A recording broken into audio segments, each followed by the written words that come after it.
Assalamualaikum warahmatullahi wabarakatuh. Perkenalkan, nama saya Salma Hanum Azahra dengan NIM G00236164 dari kelompok B8 atau SGD 18. Kali ini saya akan menjelaskan tentang blok 2.3 neuroendokrin. Nah, yang pertama saya akan menjelaskan tentang area Brodmann dan fungsinya.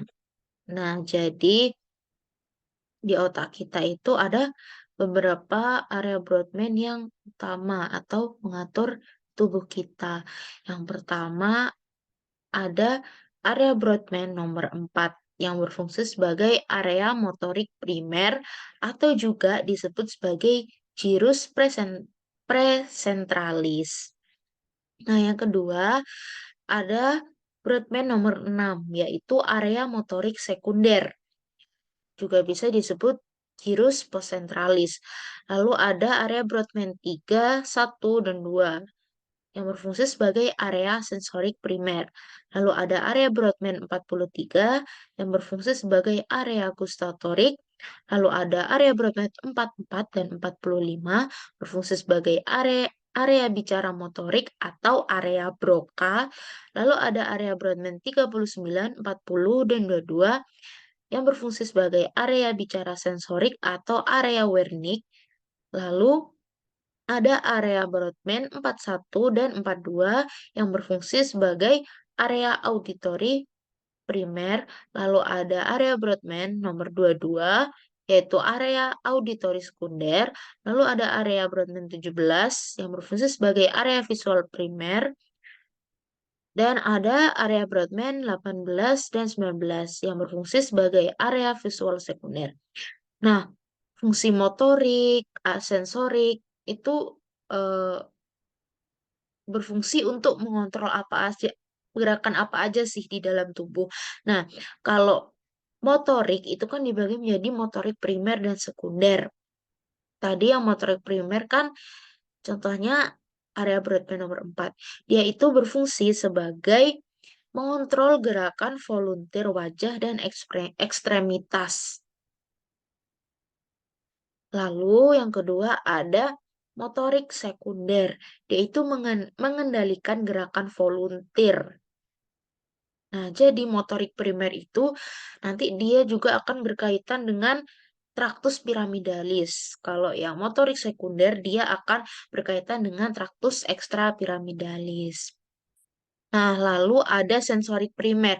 Nah, sensorik primer itu mengenali sumber, kualitas, dan kuantitas dari suhu, nyeri, dan raba tekan. Contohnya tadi dia di area 3, 1, dan 2. Lalu ada eh, area gustatorik. Dia itu mengenali rasa melalui indera pengecapan. Lalu ada area bicara motorik, yaitu mengontrol aspek bicara motorik.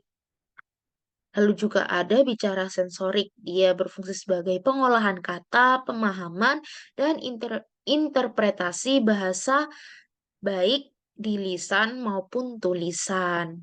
Lalu auditori primer dan sekunder. Kalau primer itu kemampuan dalam menerima rangsang suara. Nah, kalau sekunder itu area interpretasi dan asosiasi pendengaran atau hasil dari apa yang didengar. Nah, lalu ada visual primer dan visual sekunder. Kalau primer itu kemampuan menerima rangsang cahaya atau saat kita melihat. Lalu kalau visual sekunder itu persepsi visual kompleks seperti warna, gerak, arah, objek, seperti itu. Lalu selanjutnya saya akan menjelaskan tentang traktus ekstrapiramidal dan traktus piramidal yang ini. Jadi dia kan tadi yang berhubungan dengan area motorik primer, dia yang berhubungan dengan motorik sekunder. Nah, jadi eh, traktus dimulai dari traktus piramidalis dulu. dulu, maaf gambarnya agak nggak jelas. Jadi, eh, sistema piramidalis ialah jaras dari area motorik primer dan sekunder yang berjalan menuju ke medula spinalis. Nah, serabut piramidalis itu akan menyilang kolateral di bawah medula oblongata yang disebut sebagai dekusatio piramidalis dan melanjutkan menjadi traktus corticospinalis lateralis pada funiculus lateralis medula spinalis. Nah, lalu eh, yang sisanya yang tidak menyilang itu terdapat pada funiculus anterior medula spinalis sebagai traktus corticospinalis anterior dan akan menyilang lagi sebelum berakhir. Nah, traktus piramidalis itu berasal dari cell batch dan berjalan descendant, jadi berjalan ke bawah, yang kemudian akan berakhir di cornu anterior medula spinalis. Nah, perjalanan atau skema dari traktus piramidalis itu gimana sih? Nah, dia itu pertamanya dari korteks cerebri. Dia akan berasal dari korteks cerebri. Lalu dia akan berlanjut ke krus posterior kapsula interna. Lalu lalu dia berlanjut ke bagian tengah mesencephalon. Setelah itu dia akan turun ke bawah melalui pons dan selanjutnya dia akan melalui bagian ventral medula oblongata. Lalu dia akan menyilang di dekusatio piramidalis. Lalu bercabang lagi menjadi traktus corticospinalis lateralis dan traktus corticospinalis anterior, lalu berakhir ke cornu anterior medula spinalis. Nah, seperti itu. Lalu sekarang berlanjut ke extrapiramidal system atau traktus extrapyramidalis. Nah, dia itu berfungsi sebagai pengendali aktivitas motorik yang dite- yang dicetuskan oleh korteks motorik cerebri dan traktus piramidalis. Jadi sebenarnya dia itu merupakan pendukung dari traktus piramidalis. Jadi masih saling berhubungan. Tuh. Nah, traktus piramidalis ini terdiri dari traktus vestibulospinalis yang berfungsi untuk keseimbangan dan tonus otot. Lalu ada traktus reticulospinalis ventrolateral. Dia itu berasal dari pons. Lalu ada traktus reticulospinalis lateralis yang berasal dari medula oblongata dan yang terakhir ada traktus tectospinalis yang berasal dari mesencephalon dan akan menuju ke medula spinalis. Nah, jadi eh, pada saat bayi, sistem ekstrapiramidal ini belum berkembang secara sempurna, yang mengakibatkan bayi tidak dapat memegang dan menjaga keutuhan benda-benda lunak di tangannya. Jadi, fungsi utama dari traktus ekstrapiramidalis ini adalah menunjang kerja dari traktus piramidalis.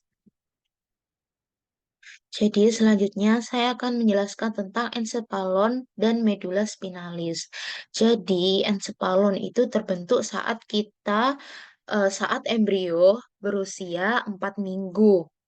Nah,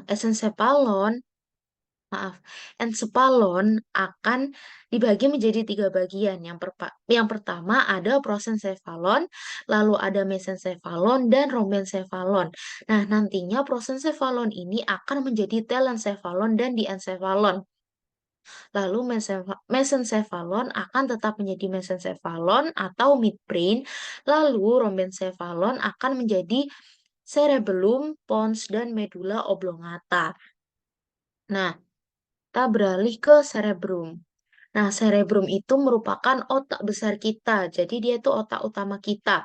Nah, dia itu bagian terbesar dari encephalon. Letaknya itu di fossa cranii anterior et media. Lalu dia itu terdiri dari 2 belahan, yaitu hemispherium cerebri dextra, dan hemisferium cerebri sinistra. Nih. Nah, hemisferium ini, dextra et sinistra, akan dibagi oleh visura longitudinalis cerebri dan dihubungkan oleh corpus callosum. Jadi yang belahan besar ini namanya visura longitudinalis cerebri. Nah, lanjut. Jadi kita masuk ke bagian struktur cerebrum. Nah, struktur cerebrum yang pertama itu adalah korteks cerebri. Nah, korteks cerebri itu bagian terluar dari cerebrum yang tersusun atas lipatan-lipatan, yaitu gyrus dan sulcus. Nah, kalau gyrus, perbedaannya kalau gyrus itu dia bagian yang menonjol. Kalau sulcus itu bagian yang cekung. Nah, lalu dia itu dibagi menjadi beberapa lobus oleh sulcus yang besar. Jadi eh, korteks cerebri itu dia terdiri dari beberapa lobus yang terbagi oleh sulcus. Jadi lobusnya itu ada lobus frontalis, lobus parietalis, lobus temporalis, lobus occipitalis, ada lobus limbicus, dan lobus insulae. Nah, kita beralih ke sulcus. Jadi yang pertama itu ada sulcus centralis atau visura Rolandi. Dia itu terletak di antara gyrus presenteralis dan postcentralis. Lalu dia itu memisahkan lobus frontalis dan parietalis. Lalu ada sulcus lateralis cerebri sylvie atau visura sylvie. Dia itu memisahkan lobus temporalis dari lobus frontalis dan parietalis. Lalu ada sulcus parieto occipitalis. Dia itu memisahkan lobus parietalis dan lobus occipitalis. Lalu yang keempat ada sulcus calcarina. Dia itu berada di visura medial. Nah, dia itu berawal dari eh, bawah ujung posterior, corpus callosum hingga polus occipitalis dan banyak terdapat visual primer. Lalu berlanjut ke gyrus. Nah, gyrus ini terletak di berbagai lobus. Jadi yang pertama yang terletak di lobus frontalis itu ada gyrus presenteralis, yaitu terletak di antara sulcus presenteralis dan sulcus centralis. Lalu ada gyrus frontalis superior, terletak di superior sulcus frontalis superior. Lalu ada gyrus frontalis medius, dia terletak di antara sulcus frontalis superior et inferior. Lalu ada gyrus frontalis inferior, terletak di inferior sulcus frontalis inferior. Lalu gyrus yang terletak di lobus parietalis itu ada gyrus postcentralis yang terletak di antara sulcus centralis dan sulcus postcentralis. Lalu ada gyrus parietalis superior dan inferior yang dipisahkan oleh sulcus intraparietalis. Lalu ada gyrus yang terletak di lobus temporalis yaitu ada gyrus temporalis superior yang terletak di inferior sulcus lateralis dan di superior sulcus temporalis superior. Lalu ada gyrus temporalis yang di gyrus temporalis medius yang terletak di antara sulcus temporalis superior et medianus. Lalu ada gyrus temporalis inferior yang berada di inferior sulcus temporalis medianus. Lalu gyrus yang terletak di lobus occipitalis itu ada gyrus occipitalis superior and inferior yang dipisahkan oleh sulcus occipitalis lateralis. Lalu ada gyrus di lobus limbicus, yaitu berada di fases medialis hemisferium cerebri dan mengelilingi corpus callosum serta di encephalon, yaitu ada gyrus cinguli, gyrus parahipokampalis, area subskalosi, dan formatio hiperkampi.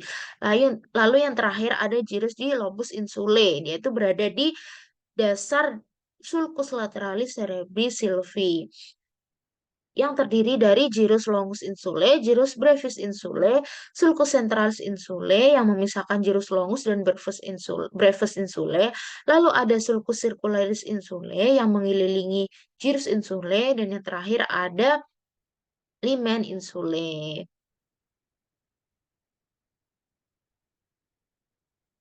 Nah, lalu bagian ensefalon yang kedua itu ada sentrum semi-ovale yang terbagi menjadi serabut proyeksi, serabut komisura, dan serabut ases asosiasi. Nah, yang pertama itu serabut proyeksi. Nah, serabut proyeksi itu merupakan eh, bagian dari sentrum semiovale. Strukturnya itu ada kapsula interna yang terdiri dari serabut aferen yang berasal dari korteks cerebri dan berada di antara nukleus caudatus, nukleus lentiformis, dan talamus. Lalu kapsula interna ini ada tiga bagian, yaitu crus anterius, crus posterius, dan genu.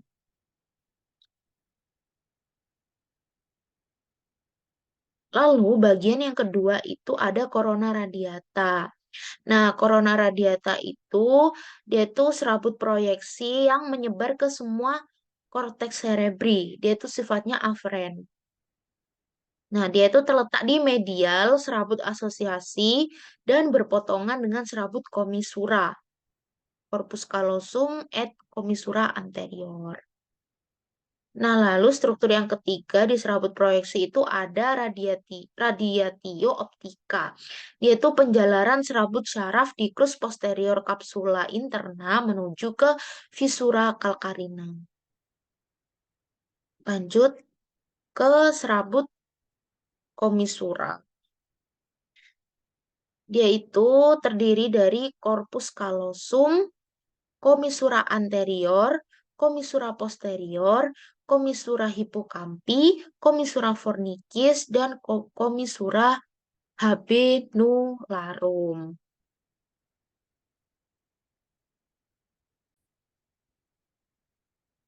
Jadi kembali lagi ke serabut proyeksi. Jadi dia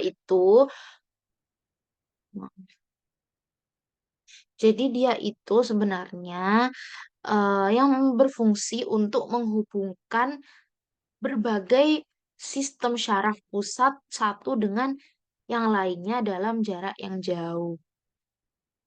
Nah, kalau yang serabut komisura, dia itu menghubungkan daerah yang sama pada kedua hemisferium cerebri dengan menyilang pada linea mediana. Nah, lalu se, eh, serabut komisura ini dia terdiri dari beberapa struktur. Yang pertama itu ada facies superior. Lalu ada facies inferior, ada serabut atau genu, dan serabut corpus callosum. Nah, ada juga komisura anterior. Dia itu sebuah berkas rambut syaraf kecil yang menyilang garis tengah di lamina terminalis. Lalu ada komisura posterior, dia itu merupakan sebuah berkas rambut-rambut syaraf yang menyilang garis tengah tepat di atas pintu masuk aqueductus cerebri di ventriculus tertius. Nah, lalu yang terakhir ada struktur bernama fornix. Dia itu terdiri dari serabut saraf bermielin dan menyusun sistem eferen hipokampus yang berjalan ke korpus mamilare hipotalami. Lalu yang terakhir ada si korpus, maaf, ada serabut komisura. Maksudnya serabut asosiasi. Nah, ini serabut asosiasi itu dia menghubungkan antar girus yang berdekatan. Itu kalau serabut asosiasi pendek. Dan ada juga yang serabut asosiasi panjang. Kalau yang serabut asosiasi panjang itu dia strukturnya itu ada fasciculus uncinatus yang menghubungkan area Broca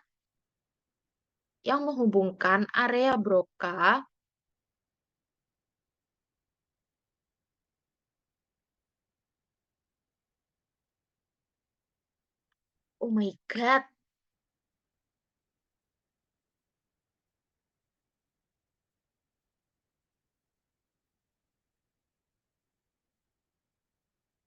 Nah, lalu yang terakhir ada serabut asosiasi. Nah, dia itu ada serabut asosiasi pendek dan panjang. Nah, yang pendek itu dia menghubungkan antar jirus yang berdekatan. Kalau yang serabut asosiasi panjang, dia yang membuka jurus yang jauh. Jadi strukturnya itu ada fasciculus uncinatus. Dia itu menghubungkan area Broca dengan inferior lobus frontal dan temporal. Lalu ada cingulum. Dia menghubungkan lobus frontal dan parietal dengan hipokampus dan lobus temporal yang berdekatan. Lalu ada fasciculus longitudinalis superior, yaitu menghubungkan bagian anterior lobus frontalis dengan lobus parietalis, occipitalis et temporalis, lalu menghubungkan area Broca dan Wernicke. Lalu ada fasciculus longitudinalis inferior, dia menghubungkan gyrus lingualis et cuneus dengan gyrus temporalis. Lalu yang terakhir ada fasciculus fronto-occipitalis yang menghubungkan lobus frontalis dengan lobus occipitalis et temporalis. Nah, selanjutnya ada ganglia basalis. Nah, ganglia basalis ini tersusun atas nukleus caudatus yang berbentuk seperti lengkung dengan kaput di ujung anterior dan mengecil di posterior sebagai kauda. Lalu ada di dalam nukleus caudatus itu ada kaput nukleus caudatus yang melanjutkan diri ke dalam putamen dan kauda nukleus caudatus yang berakhir di kompleks amygdaloideum. Lalu ada nukleus lentiformis, yaitu terdiri dari dua bagian, yaitu putamen di bagian lateral dan globus pallidus di bagian medial, yang dipisahkan oleh lamina medularis eksterna. Lalu ada korpus amygdaloideum, yaitu berhubungan dengan sistem limbik dan berhubungan erat dengan ungkus pada jirus hipokampi. Lalu yang terakhir strukturnya ada claustrum, yaitu lamina grisea tipis di antara putamen dan insula. Nah, lalu ada rinencephalon, yaitu struktur pentingnya ada bulbus olfactorius, tractus olfactorius, substantia perforate anterior, formatio hippocampi, area septalis, area piriformis, dan fornix. Lalu selanjutnya saya akan menjelaskan tentang traktus medula spinalis. Jadi, medula spinalis itu apa sih sebenarnya? Nah, dia itu adalah sistem saraf pusat selain dari otak yang mana dia berpapasan dengan medula medula oblongata. Jadi dia tuh sistem syaraf pusat selain otak. Nah, medula spinalis itu akan membentuk dua pembesaran atau intumesentia, yaitu intumesentia cervicalis dan intumesentia lumbales. Seperti namanya, yang cervicalis itu di bagian cervical, yang merupakan tempat plexus brachialis berasal. Lalu untuk yang lumbales berada di plexus lumbosakral. Dia eh, adalah tempat di mana plexus lumbosakral berasal. Nah, jadi fungsi dari medula spinalis itu untuk menyalurkan impuls baik ke traktus ascendens maupun traktus descendens. Nah, lalu selanjutnya medula spinalis juga memiliki struktur internal dan struktur eksternal pastinya. Dari struktur yang eksterna itu terdapat alur pada permukaan luar medula spinalis. Alurnya itu yang pertama ada visura mediana anterior. Dia disebut visura karena cekungannya lebih dalam dibanding sulcus. Nah, disebut mediana bukan medialis karena letaknya di linea mediana. Lalu kedua ada sulcus mediana posterior. Dia letaknya berada pada permukaan posterior. Lalu ada sulcus anterolateralis, yaitu tempat keluarnya radix anterior atau radix afferent dan radix motorix. Lalu ada sulcus posterolateralis, yaitu tempat keluarnya radix posterior atau radix afferent atau radix sensori. Nah, beralih ke struktur internalnya, yaitu punya dua substansia, yaitu substansia grisea dan substansia alba. Yang di bagian luarnya itu substansia alba, yaitu berwarna putih karena isinya adalah serabut syaraf yang terselubungi mielin. Sedangkan bagian dalamnya itu terdiri dari substansia grisea yang tampak gelap karena berisi badan sel syaraf. Nah, untuk mengidentifikasinya secara gampang, substansia grisea itu dia warnanya abu-abu. Lalu bentuknya seperti huruf H atau kupu-kupu. Nah, di tengahnya itu dia terdapat kanalis sentralis yang berisi LCS. Lalu kalau substansia alba itu cara gampang ingatnya itu dia itu yang gelap. Eh, maaf, dia itu yang terang. Nah, dia itu terdiri dari tiga bagian. Ada funiculus anterior yang terletak di antara visura mediana anterior sampai dengan sulcus anterolateralis, funiculus lateral yang terletak di antara sulcus anterolateral sampai dengan sulcus posterolateralisdan funiculus posterior yang terletak di antara sulcus posterolateralis sampai dengan sulcus medianus posterior. Nah, di dalam medula spinalis ini juga terdapat plexus saraf, yaitu yang pertama ada plexus cervical, plexus brachialis, dan plexus lumbus sacralis. Lalu yang terakhir ada tractus ascendens dan tractus descendens pada medula spinalis, yaitu dimulai dari tractus ascendens yang arah impulsnya itu naik ke atas atau afferent, yaitu ada columna dorsalis posterior, tractus spinothalamicus lateralis, tractus spinothalamicus ventralis, dan tractus spinocerebellaris. Nah, kalau yang descendant atau turun ke bawah, dia itu efferent, itu ada tractus corticospinalis anterior dan lateral untuk pergerakan otot volunteer. Lalu ada tractus rubrospinalis, lalu ada tractus tectospinalis dan tractus extrapyramidalis yang sudah dibahas tadi. Seperti itu. Lalu selanjutnya ada eh, tempat keluar dari nervus kranial. Nah, tempat keluar yang akan kita bahas itu ada di batang otak dan di foramen atau di lubang di bagian kranium. Yang pertama ada yang di batang otak terlebih dahulu. Nah, yang pertama ada nervus oculomotorius. Dia keluarnya di bagian mesencephalon atau midbrain. Tempat keluarnya itu di fossa interpendicular yang berada di ventral midbrain. Lalu ada nervus trochlearis, yaitu juga eh, bagian dari bagian midbrain. Lalu tempat keluarnya ada di bawah colliculi inferior di bagian dorsal midbrain. Lalu ada nervus trigeminus, yaitu keluar melalui pons, lebih tepatnya di sisi lateral. Lalu ada nervus abducens, dia itu juga keluar dari pons, tepatnya di sulcus pontomedularis ventral.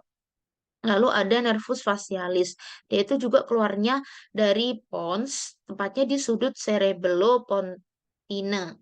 Lalu ada nervus vestibulocochlearis, dia juga keluarnya melalui pons, tepatnya di sudut cerebellopontine. Jadi sama kayak nervus facialis.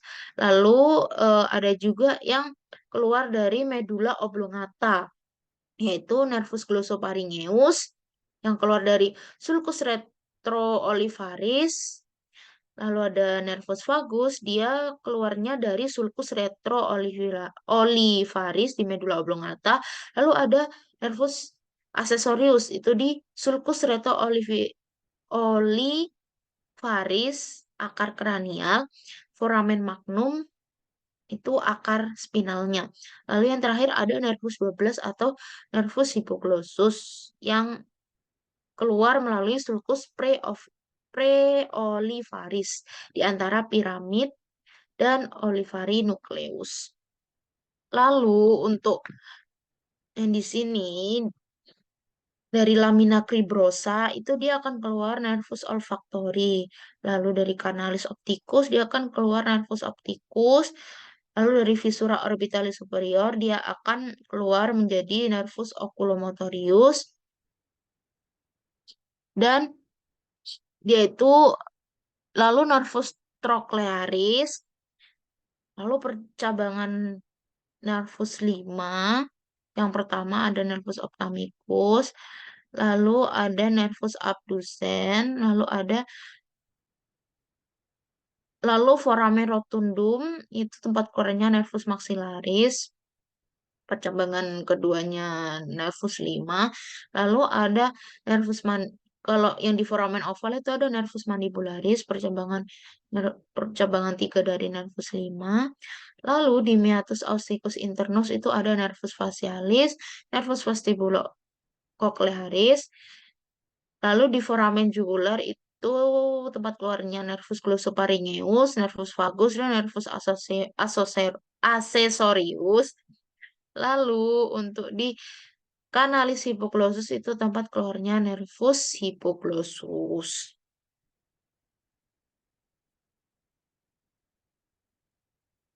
Selanjutnya, saya akan menjelaskan tentang circulus arteriosus Willisi.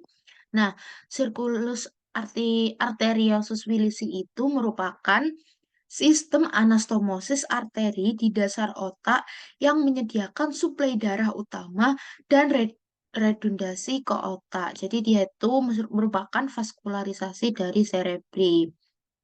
Nah, urutannya itu bagaimana sih peredarannya? Yang pertama, darah itu masuk melalui arteri karotis interna, dextra, dan sinistra. Lalu berlanjut ke arteri vertebralis dextra dan sinistra yang menyatu menjadi arteri basilaris. Lalu eh, lalu dia berlanjut menjadi distribusi dari arteri karotis interna. Dia itu akan menjadi arteri cerebri anterior, dextra et sinistra, lalu akan menjadi arteri communicans anterior yang menghubungkan kedua arteri cerebri anterior, lalu berlanjut ke arteri cerebri media, dextra dan sinistra, lalu berlanjut ke arteri communicans posterior yang menghubungkan arteri karotis interna dengan arteri cerebri posterior. Itu. Selanjutnya, arteri cerebri posterior dan cerebri media akan dihubungkan oleh arteri communicans posterior.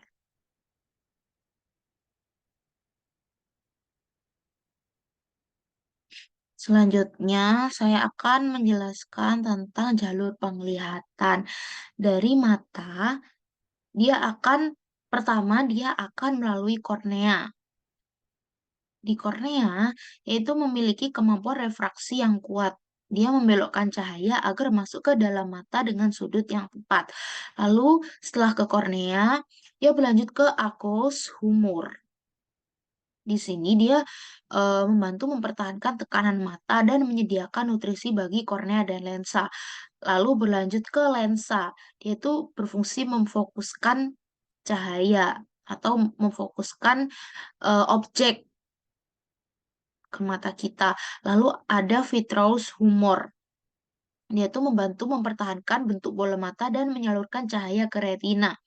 Lalu dia akan terjadi pengolahan di retina. Nah, retina ini mengandung sel fotoreseptor, yaitu sel batang dan kerucut. Fotoreseptor ini akan mengubah cahaya menjadi energi listrik, menjadi sinyal listrik. Nah, lalu dia akan mengalami transduksi dan sinyal elektrik.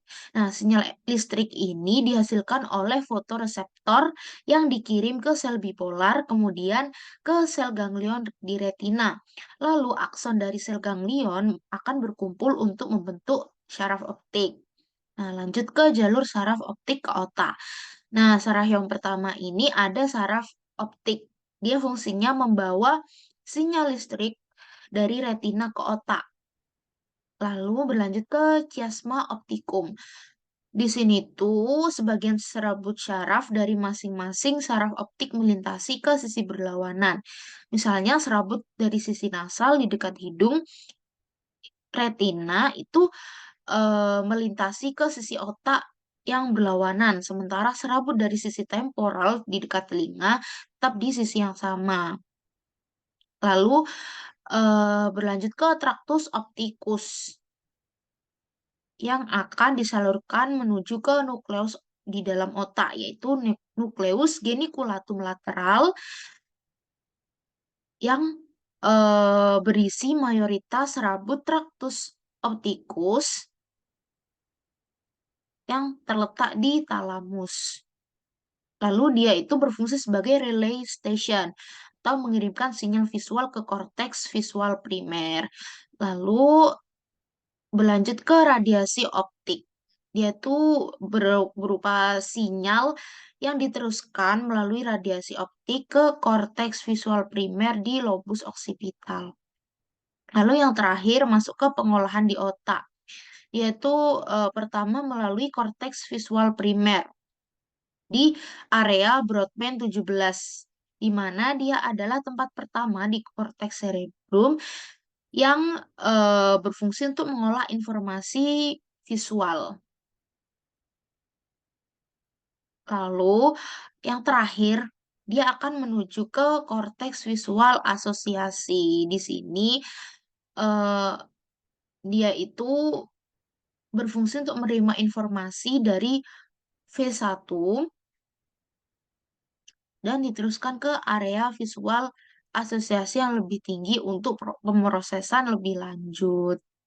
Nah, di sini juga terdapat jalur jalur ventral yang dapat mengidentifikasi apa yang dilihat oleh mata. Sementara ada juga jalur dorsal yang menentukan lokasi dan gerakan objek seperti itu. Lalu otot mata apa aja sih yang berperan dalam pergerakan bola mata? Yang pertama ada rectus medial. Dia menggerakkan bola mata ke arah dalam atau mendekati hidung. Atau juga disebut aduksi. Lalu ada rectus lateral. Dia menggerakkan mata ke arah luar atau menjauhi hidung. Atau elevasi. Lalu ada rectus inferior, dia menggerakkan mata ke bawah atau depresi. Lalu ada musculus obliquus superior, dia memutar bagian atas mata mendekati hidung atau membantu gerakan depresi dan abduksi. Lalu ada musculus obliquus inferior, dia berfungsi untuk menjauhi hidung atau ekstensi. Dia juga membantu dalam gerakan elevasi dan abduksi. Selanjutnya kita akan membahas tentang saraf simpatik dan saraf parasimpatik. Nah, saraf simpatik itu apa sih? Saraf simpatik itu adalah flight or flight, yaitu bagian dari sistem saraf otonom yang berperan untuk menyiapkan tubuh dalam reaksi dan mempertahankan diri menghadapi situasi atau sesuatu yang dianggap mengancam atau berbahaya. Jadi dia gerakannya tuh lebih cepat, refleksnya lebih cepat daripada parasimpatis. Lalu kalau parasimpatis sendiri itu dia rest and digest, yaitu Bagian dari saraf otonom yang bekerja berlawanan dengan saraf simpatis, yaitu mengontrol aktivitas tubuh kita ketika sedang beristirahat, seperti fungsi pencernaan, metabolisme, dan membuat tubuh menjadi lebih tenang. Kerjanya pastinya lebih lambat dari simpatis. Nah, letak dari saraf simpatis parasimpatis ini juga berbeda. Kalau parasimpatis dia terletak di paru-paru, lambung, kandung kemih, dan jantung. Kalau saraf simpatik dia terletak di paru-paru, otot polos, endokrin, serta kelenjar eksokrin. Nah, untuk fungsinya dia itu juga berbeda. Dalam responnya, kalau simpatik itu di pupil dia itu melebarkan, kalau parasimpatik mengecilkan. Lalu di kelenjar ludah dia itu simpatik itu menurunkan produksi. Kalau parasimpatik dia meningkatkan produksi. Lalu selanjutnya dia akan menurunkan produksi mukosa hidung kalau simpatik. Kalau parasimpatik dia menaikkan produksi mukosa hidung dan seterusnya. Seperti ini bisa dibaca. Lalu yang terakhir saya akan menjelaskan tentang modalitas saraf kranial. Nah, jadi di sini ada komponen-komponen fungsional nervus cranialis. Jadi ada singkatan-singkatannya seperti GSA yang fungsi umumnya untuk persepsi raba, nyeri, dan suhu. Lalu ada GVA, itu fungsi umumnya input sensorium dan visceral. Lalu ada SA atau special afferent, yaitu sebagai fungsi penghirup, pengecapan, penglihatan, pendengaran, dan keseimbangan.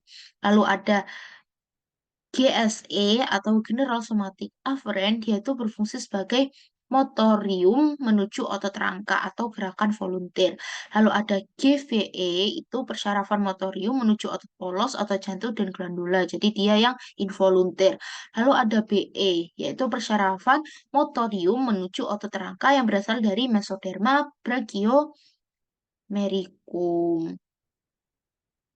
Nah, ini nervus cranialis yang eh, daftar nervus cranialis yang berfungsi sebagai.